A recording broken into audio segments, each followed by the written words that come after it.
Welcome to Begin, Build, Blossom, your business journey with Clarita, the podcast where we will discuss valuable insights, resources, and motivation to fuel your entrepreneurial spirit. Let's build a supportive community together. Subscribe now to Begin, Build, Blossom, and let's embark on your business journey.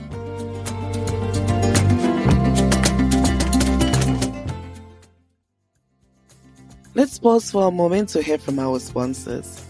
You've built a name for yourself through hard work and dedication, but does managing the business side feel like a distraction from your true passion?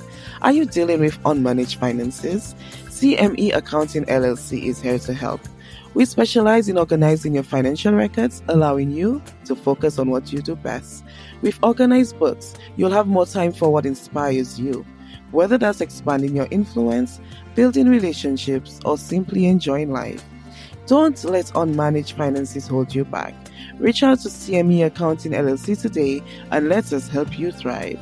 Visit our website www.cmeaccountingllc.com or email us at admin@cmeaccountingllc.com. All right, let's jump back into our conversation. Welcome to another episode of our podcast, Begin, Build, Blossom. And today we have with us Denis Cazaubon. Denis Cazaubon is a dynamic entrepreneur based in Soufriere and Lucia, and he is known for his innovative contributions to the local business landscape.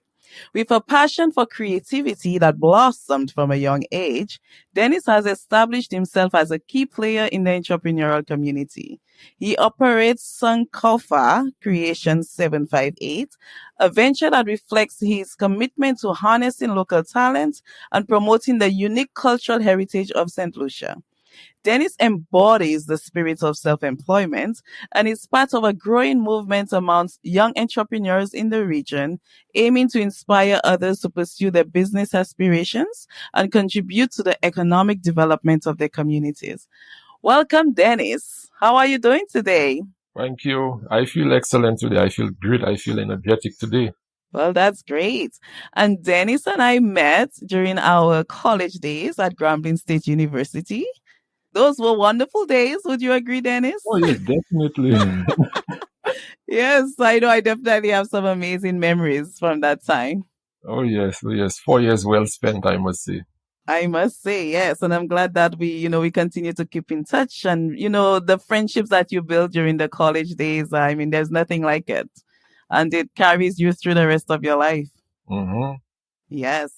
Okay, so we're going to get started with a segment we call Rapid Fire, and then we'll move into the different segments, including the Begin segment, the Build segment, and then the Blossoming segment.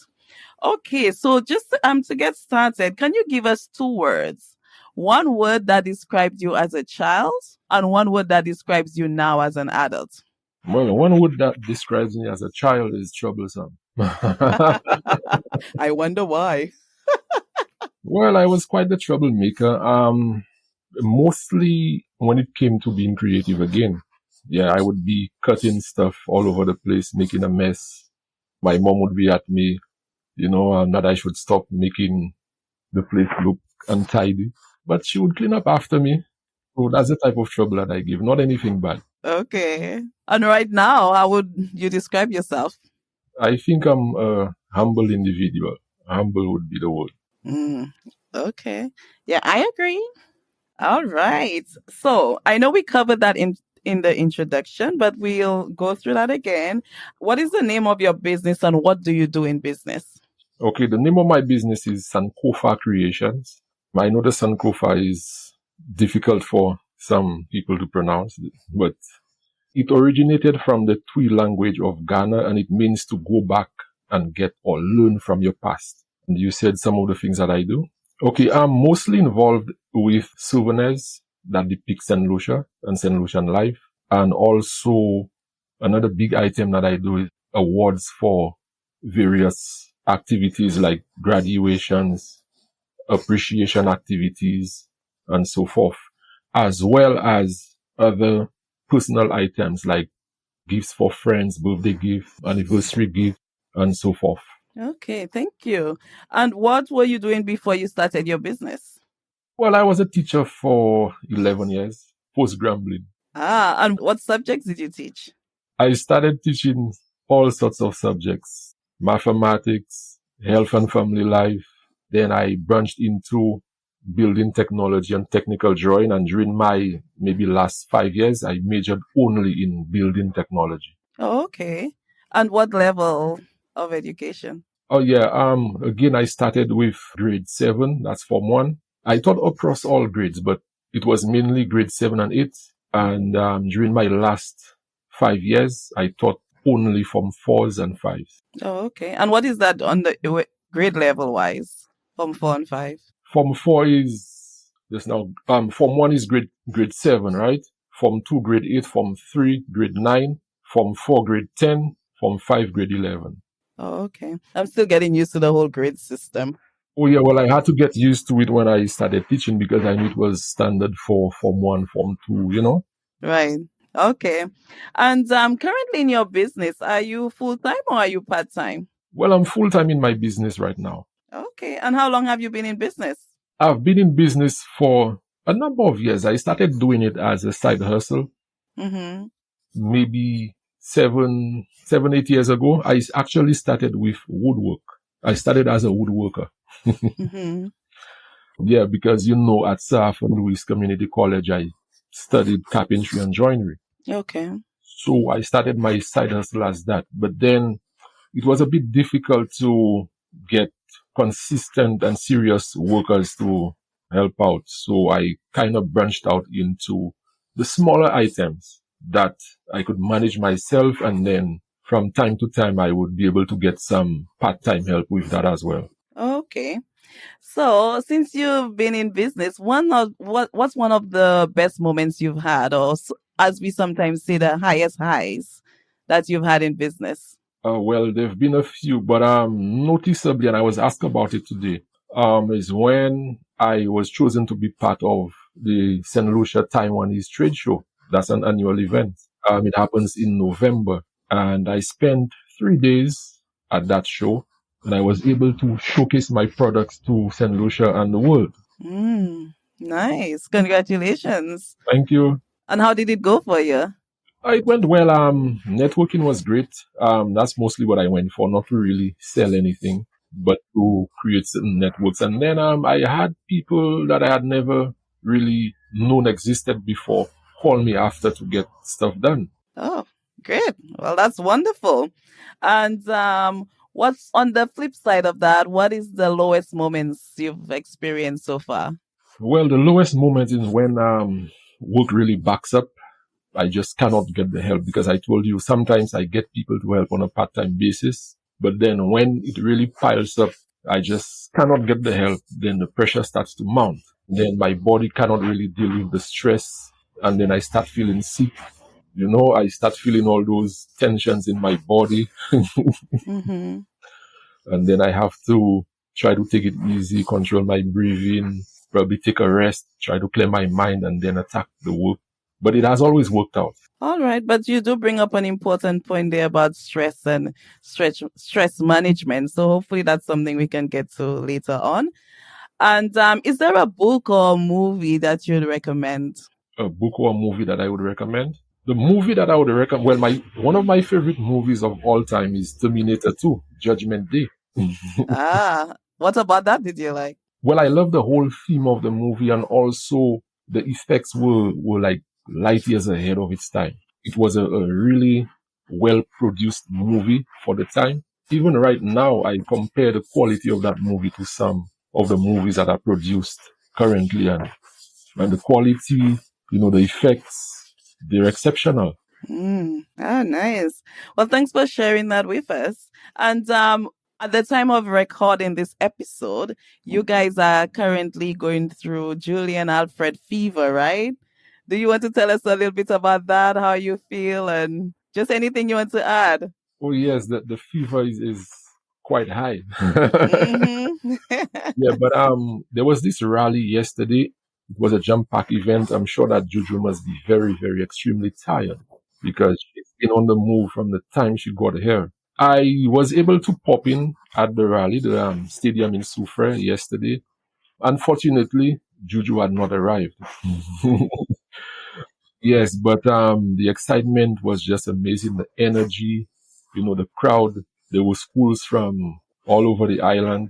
The place was, I could see the venue was a bit too small to fit the number of students who came. Yeah, but incidentally, I watched part of the ceremony that they did for her at the primary school, Cicero Primary, I believe. Yes, I was just watching that like a few minutes ago, and it was quite a touching ceremony. Everybody was so emotional, and Oh my gosh. I'm getting emotional listening to you. I've been following along and oh my gosh, it's beautiful to watch. And I'm glad that she got that kind of reception, that's the kind of welcome she deserves. So I'm really glad that she got that. And just to see how she's rallied everybody, and everybody's just so excited and to see all the videos, people are on the streets and I love to see the sea of blue hmm and I love to see like the youth. You could tell that people are inspired, oh yeah, all ages actually. hmm And I just wish her all the best. And there's only up after this, right? So oh yes, there's only up after this, and right. it's quite remarkable for such a small island to have produced a double Olympic medal winner. Mhm. And we everybody was just waiting for it because we saw from the time Juju started running, Mhm. next Olympics, she's going to produce something special, and she did. Oh my goodness. Did our expectations. Yes, yes. And even her Juju as a person, like the way she kept smiling, like you could tell that she was feeling she was really feeling it. She really loved what was happening. She seems so humble and yet and she just really keeps that smile on her face. I know she must have been so tired, but she made sure that she said hi to everybody and she was really for it. She really welcomed that for us as a people. Like you could see that she knows the significance of what's happening. And she really worked hard for that. Oh yes, this is something that has never really happened for St. Lucia before. I mean, we're a remarkable people. Mm-hmm. So from producing two Nobel laureates, I think we're the highest per capita in the world. Yes, we are. Yeah, we now have an Olympic star, and the entire world is talking about Juju. St. Lucia is on the map. Right, right.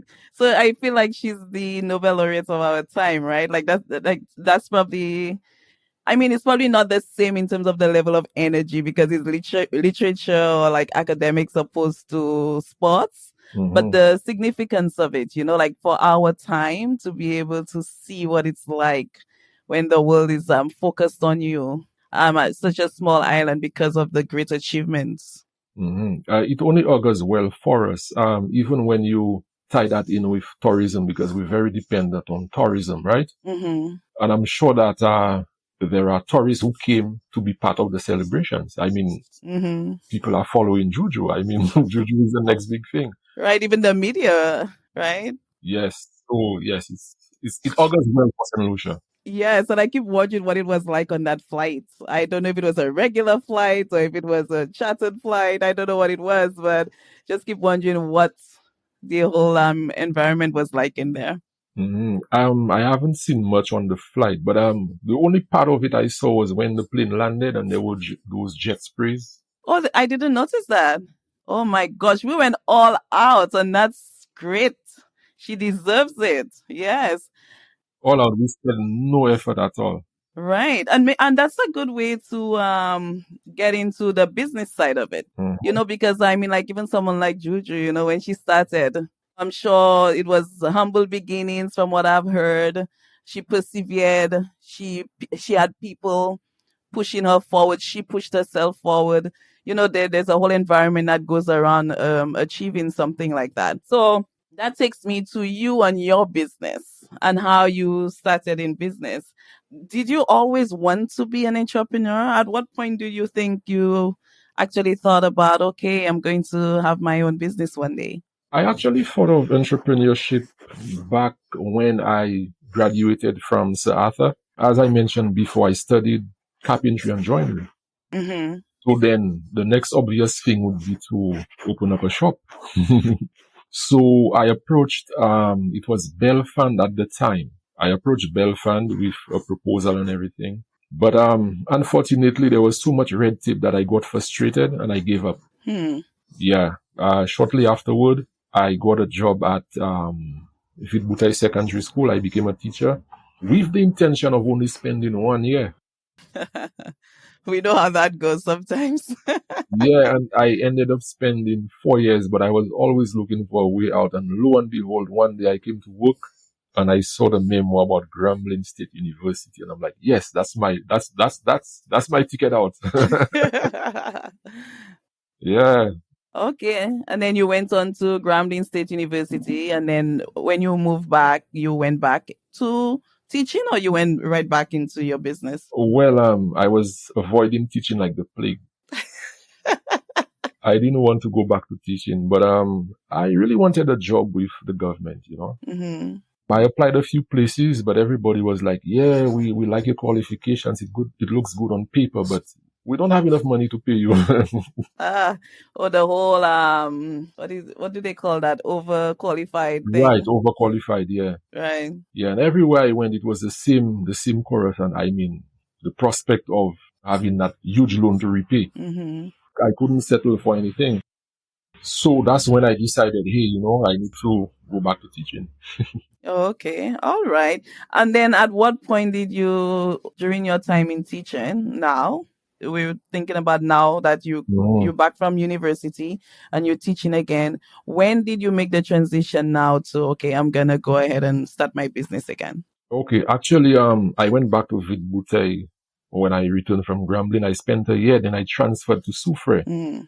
So then I was back home. I had some tools that my uncle had given me as a gift from Canada because he's a farm worker. So each year he returned, he would bring down a little saw, a little router or whatever. I'm like, okay, I have these things here, paying this massive loan, which after I'm done, I really have nothing much to play with. So I decided that I was going to go back into carpentry. Well, not go back, but really start the carpentry. And I built a little shed next to my parents' house and I volunteered to do something for them. I forgot exactly. Yeah, my mother's cupboard. I built a cupboard for her. And whilst doing that, people were walking around. It's right by the road and they saw it was good. And they're like, oh, you do that? I'm like, yeah. And then it was through word of mouth that I got certain jobs. Okay. Oh, so you actually started getting jobs after that from them seeing you at work. That's right. And then the word spread. Nice. Good, good. And you mentioned your mom. Can you tell us a little bit more about your upbringing and what about your upbringing led to where you are today?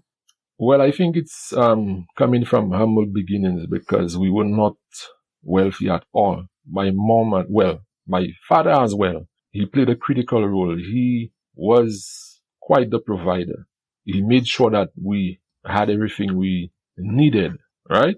And then my mom, she did the nurturing. So she would cook for us, we would spend time talking. Up to this day, I still spend a lot of time talking with my mom. So, yeah, but we did not have much. Sometimes we did go to school without food. And at the time of secondary school, it was the three of us. My parents had three children attending secondary school, like at the same time. Wow. Yeah, so it was quite burden on them financially. Mm-hmm. Yeah, but somehow they managed, there were times when, like I said, we went to school without food. But my mom would always show up at lunchtime with something to eat. Oh, well. Yeah, because she was a market vendor as well. So she would make sure that she got something to sell at lunchtime. She would show up at the gate with a paper bag. Hey, here's your lunch. Oh, that's sweet. Yeah. Okay. And I mean that really shows a lot. Sometimes even though we don't know how it's gonna work out, somehow it does, right? We put in the work, like your mom would it sounds like your mom would go make sure she gets that first sale and then use that to get you lunch. Make sure, get the first sale and 12 o'clock on the dot, she's at the gate. Wow. So you grew up actually being able to rely on her though. Like every lunchtime you knew that she would show up for you. Yeah, that one happened. It didn't happen often because most times we would either go with lunch or we Ah, would so have you mean on the days that you didn't leave home with it, right, you would leave home with nothing, she would show up. right on the days that things were really bad, Mm-hmm. like she really had nothing at all to give to us. Mm-hmm. She would go to the market and show up at the gate with something. Wow. So we never went hungry. So what did you learn from that? Seeing your mom do that. I learned to persevere in life because my mom had that mentality that, hey, I will do anything it takes for my children so that, they don't go hungry. They don't go naked. They have a roof over their heads. And she did that. She made sure that she did that. My father as well. Mm-hmm. My father, he worked as a security officer and he stayed, well, at Anchasne, one of the premier resorts in St. Lucia. He stayed there for a number of years, Mm-hmm. making sure that he was employed and he was able to provide whatever little that he could for us. Mm-hmm. Okay. And it sounds like you saw a lot of teamwork there, your mom and your dad working together. That's right. That's great. And when you decided to actually start the business, what steps did you take at that point? Maybe in terms of like registering or setting things up to make sure it works, like anything you could think of. Well, as I told you, it started as a side thing. So I used the little extra money I had from my teaching salary. Mm-hmm. I used it to get a piece of machinery here and there, material. And then from the sale of whatever I created, I was able to buy bigger equipment, better equipment, right? And then when I made the shift from carpentry to, well, craft, basically it's craft that I do now, I decided to register the business. So that was done like 3 years ago. Yeah. So my business got officially registered 3 years ago. And when I went to register, they said, well, you could use your certificate to get tax ID and an account for the business and whatnot. But I haven't done those last two. Okay. For specific reasons, which I don't think I should mention here. Okay. All right. But everything doesn't have to be done all at once. You take it's one step at a time, right? Mhm. So I know so we're moving now into the buildings, the build segment. So you mentioned about how you got the first clients. You were building the cupboard for your mom and Right. people got to see you at work and you got work through that. So in terms of the business itself, what's one of the boldest moves you think that you've made since that first client to now having even more clients? Well, the boldest move was a financial decision. Mm-hmm. Yeah, because when I switched from carpentry craft, I needed even more machinery. And then I needed a proper place to work out of because that little shed was kind of small. So I decided to take a loan, which was my very first loan my second loan, sorry, after Grambling. Yeah, but I was still paying that Grambling loan and I decided, hey, I need to do something. Business is a risk. So I'm going to take that decision and I embarked on that loan. Nice. Okay. And how do you feel about that? Do you think it was a good decision you made? It turned out to be awesome because I was able to transform my business to the next level. I invested, after that initial loan, I think I've gone back to the credit union like twice to invest in more equipment. That's something that I like to do. I like to invest in my equipment. Good, good. So you were talking about taking risk, like taking that loan. That's bold, that's for sure. And it's also but you get to see the benefits of that. So you said one of the things you can see is that you're able to build a business because now you can have more equipment to work with. Right. Okay. Explore new products. Actually, my best selling products, my engravings. Mm-hmm. Yeah. So the engraver, I actually took a huge loan to invest in it. And then once I started putting out the products, it quickly became the equipment that I use the most in my business right now. Okay. All right. Let's pause for a moment to hear from our sponsors. You've built a name for yourself through hard work and dedication, but Does managing the business side feel like a distraction from your true passion? Are you dealing with unmanaged finances? CME Accounting LLC is here to help. We specialize in organizing your financial records, allowing you to focus on what you do best. With organized books, you'll have more time for what inspires you. Whether that's expanding your influence, building relationships, or simply enjoying life. Don't let unmanaged finances hold you back. Reach out to CME Accounting LLC today and let us help you thrive.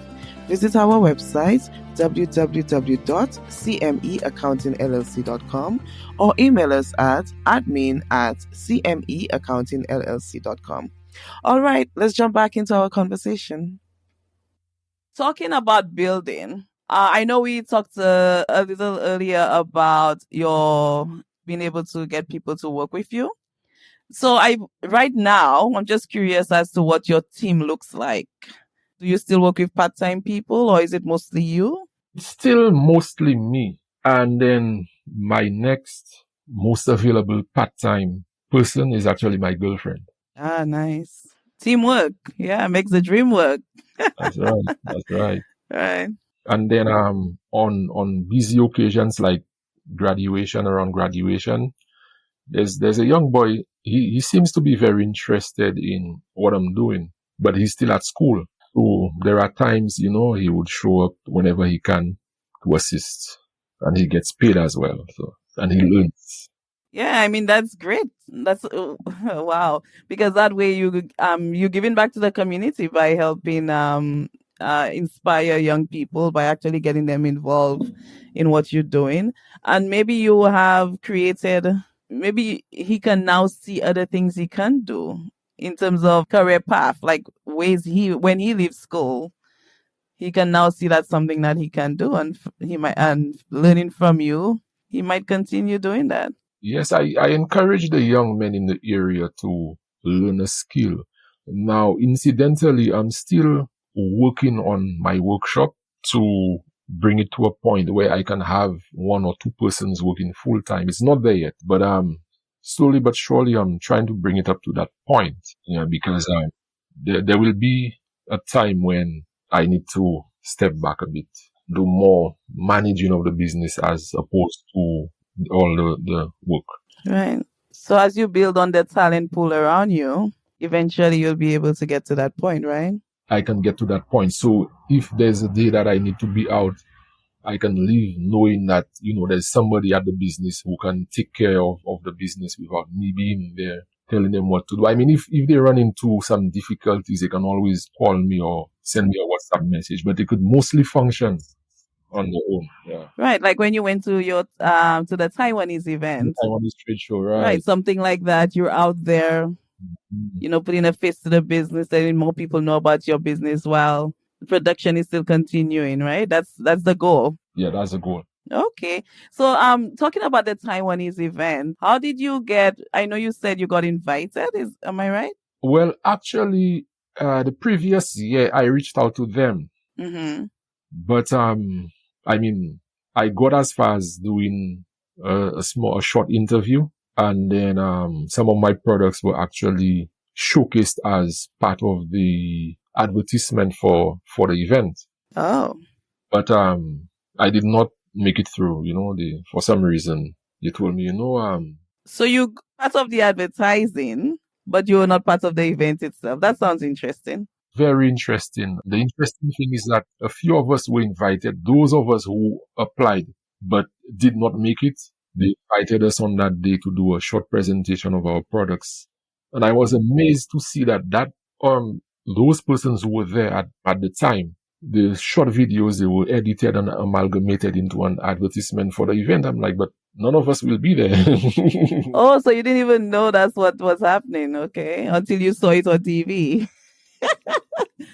Right. I saw it on TV and I'm like, wow. So people will come thinking that I'm going to be there and I'm not there. Likewise, the other persons in the video. Okay. And then the following year, you got to be part of the event, not just part of the advertisement part of it. I got a bit I got cold feet and I'm like, nah, I'm not going. So I did not even apply. Actually, I went to the ministry to get something. And then when I got to the ground floor, I saw this lady walking towards me, breathing heavily, and she's like, "I've been trying to get your attention."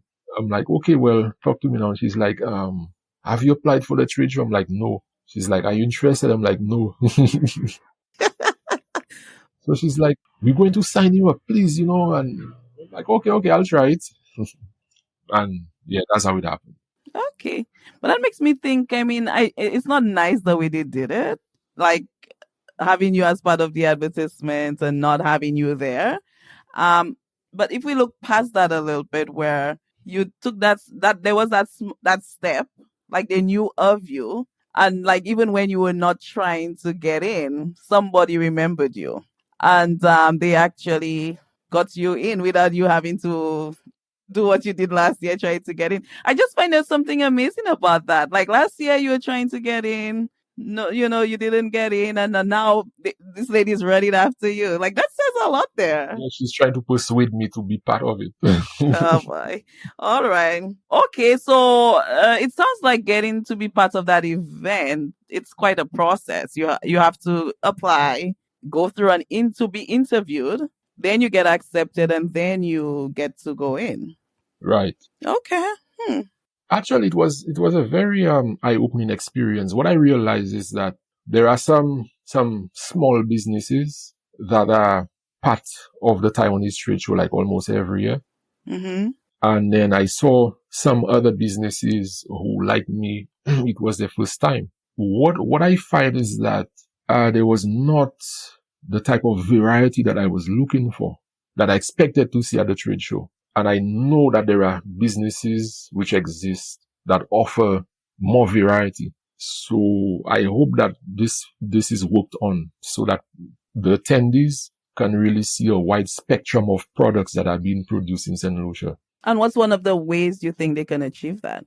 Well, one of the ways is being more open-minded to the selection process, because I'm sure that they would in no short supply of applicants. So what can be done is probably have a category and say, okay, bag making, we out of maybe 100 persons, we just probably want 2 or 3, and then food production, another what I'm saying. But I saw numerous persons with bags, for example, and I thought it was too many. And my line of work, I was the only one with that. And I know that there are other persons who do it in St. Lucia. I see. Okay. Yeah. But I was basically the only one with that type of production going on. Okay. Well, I hope that's something that they work on, because I'm sure there are a lot of people who would be happy to be part of that opportunity, you know? I can tell you. I've encouraged some of my fellow crafters to apply. Okay. All right. Look at you. Okay. So next year, hopefully, there'll be a better representation. Oh, yes, because I think it would do well for the businesses as well, all the networking, and just really expose their products to St. Lucia and the world. Right. And what other networking are you involved in? Well, basically not much right now. But actually I network with my community. There's a community group. They're affiliated with the Taiwanese. Mm-hmm. So that provided a great opportunity for me to network. In fact, those Taiwanese, they came to see me. They traveled all the way from Castries to see me yesterday. Oh, nice. Yeah, because there's this project that they really want me to look into. Mm-hmm. So they asked me to do a prototype, and then they came to check it out yesterday. Oh, wow. Congratulations. That's amazing. Oh, my goodness. I love it for you. Yes. And also social media, not much these days. When I just started, I use a lot of social media. But honestly, I have not posted anything on Instagram or Facebook in, let's say, maybe almost half a year. Oh, okay. But is that something you want to work on? Well, it doesn't bother me because, work is coming in. Okay, all right. Well, that's good where you have work coming in even without doing much marketing, it sounds like. Yes, no marketing at all. Yeah, but I stall a little bit because I feel like networking, like when you go to events like that, sometimes I think of it as marketing, but I know what you mean, like the daily constant marketing. That's different. Because I used to do a lot of marketing on Facebook. I used to do promotions on Instagram, even those paid Facebook and Instagram ads. Mm-hmm. Yeah, I used to do a lot of that around, let's say, Father's Day, Mother's Day, those yearly calendar events. Mm-hmm. Yeah, but I haven't done that in a while. But did those work for you when you did them? They always work for me. Okay, well that's good. Yeah, they always work. I would get an influx of customers. Mm. Hmm. Okay. And in with the increase in business, how do you manage like accounting, your admin stuff? How do you work around all of that? Well, there's a lot of work to be done in regards to that. But what I do now is I use Excel Mm-hmm. to record the orders that the customers place, Mm-hmm. and also to record the sales that are generated. So I try, well, what is called balancing. I do that at the end of the month. Okay. So you do have an accounting system in place. That's good. Because I mean, sometimes when we think about it, we think about softwares, which I mean, yes, I think softwares are amazing. As an accountant, it makes things a lot easier. But I think we also need to be reminded that you can do it through Excel. If that's what you can do at the time, that's fine. Or just make sure you keep all those receipts and keep all your documents together, Right, right, and whatever system works for you is good. As an accountant, I'm always there for people who look into now move into having an accountant work with them. But I would say if you have a system that works for you, yeah, go with that. basic, and it works. Yes, so that's good. And as you grow, of course, you would have to transition at some point to something more vigorous. But for now, if that works, sure. And I know you talked about struggles. So one of them was being able to get people to work with. Hmm. Another was, and I mean, attached to that is the stress management part of it, because Right. having to do everything on your own, it does become stressful. So did you want to talk a little bit more about that part of it? For the stress management part. Yeah, just struggles in general too of being a business owner. I have other struggles. One of the other main struggles is that I use local materials, especially the local wood, right? But there are other materials that you just cannot find in St. Lucia that I have to import. And then, importing stuff into St. Lucia is very expensive because of those duties. Mm-hmm. Yes, and trust me, the duties, they're killing me. They're killing me. Mm. Yeah, so that's a huge challenge that I have right now in terms of importation of raw materials. Mm-hmm. Yeah. I even approached the government, well, the ministry, in terms of being exempt from certain tariffs and duties, but that didn't go too well. Mm. Because I think there are some programs in place for small business owners. Yes, there are programs in place, but I think I've benefited from some of those programs because I'm sure you heard about the youth economy. Yes, I was going to ask about that, right? Right, I did benefit from the youth economy. I applied, although let's say I got less money than I applied for, but it Mm-hmm. still helped. It went a long way.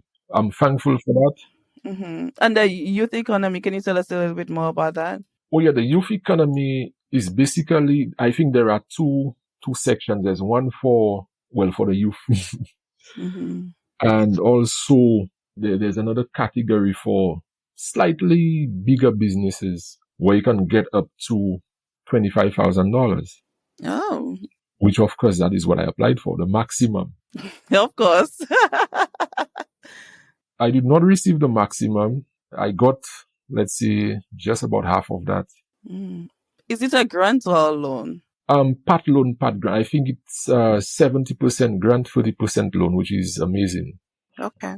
Yeah, and then but the main drawback of that is you don't get any duty-free concessions, which I thought I would have gotten. Well, I was told that I would have gotten it, but unfortunately that was not the case, and I got to know that after going up and down for like 2 months at the ministry. I think now I don't blame anyone because it was a new initiative at the time. I was part of the first cohort at the time, so Mm-hmm.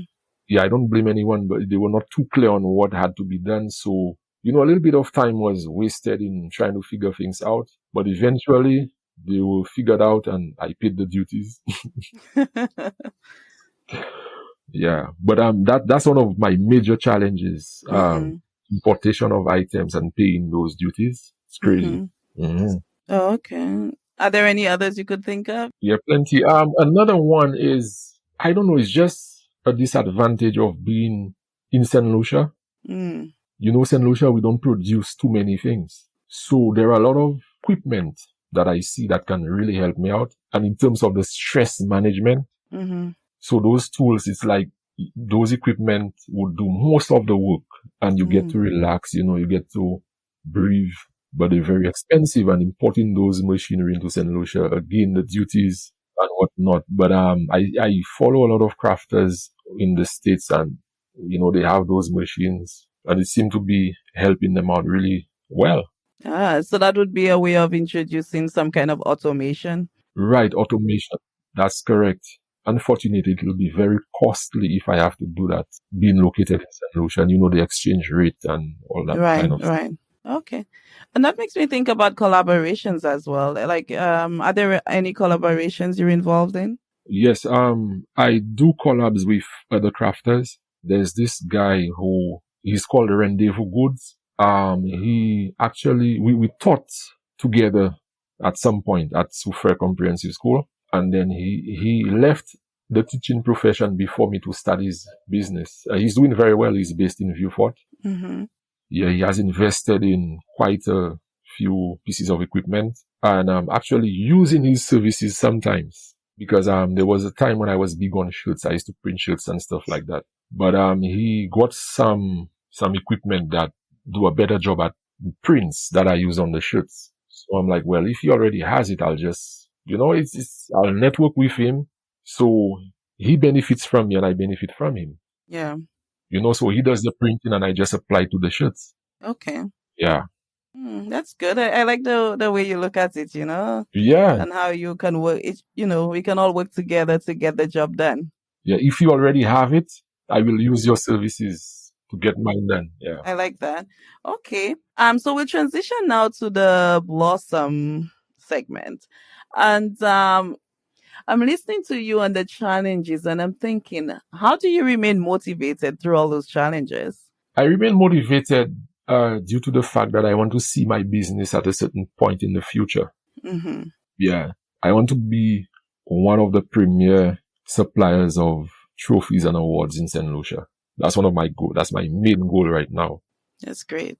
Yes. So there are times when I feel like giving up. I feel like, man, I just cannot do this anymore. Yeah, there are times I feel that way. But then I remember that, hey, that's where you want to be. So you mustn't give up, and that motivates me a lot. Okay, that's good.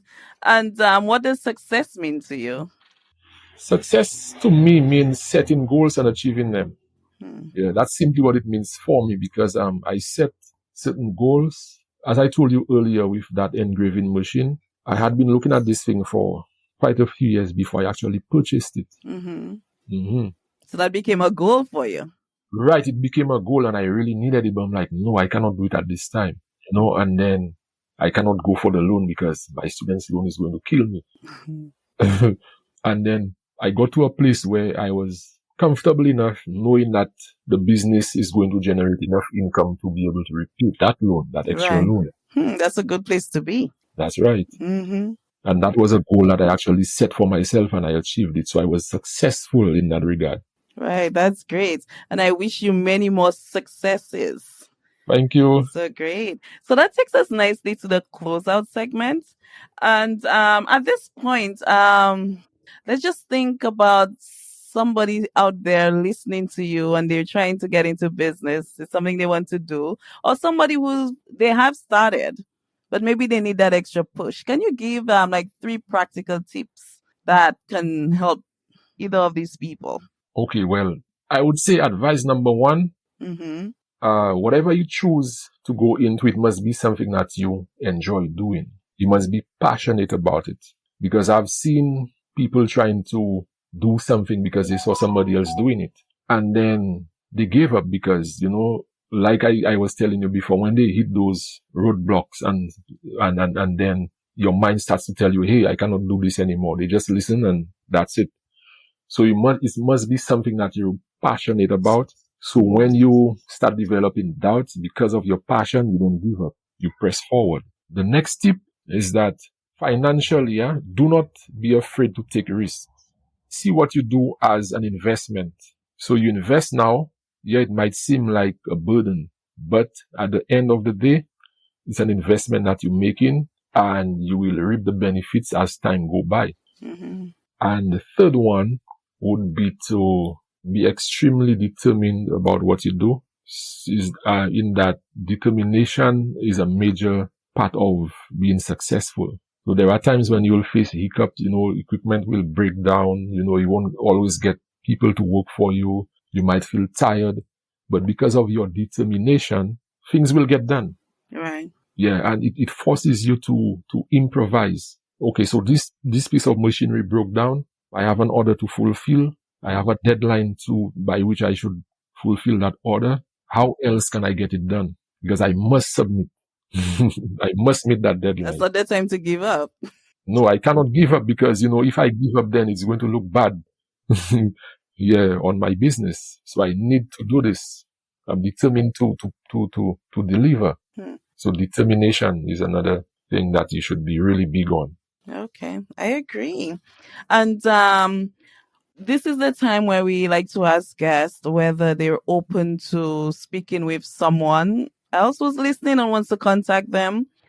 Is that something you'd be open to doing? To someone who's listening and want to contact me? Yeah, because what part of what we're doing is building a community, for people to have people they can reach out to, maybe to talk about the specific business that you're into, or just to talk about entrepreneurship in general.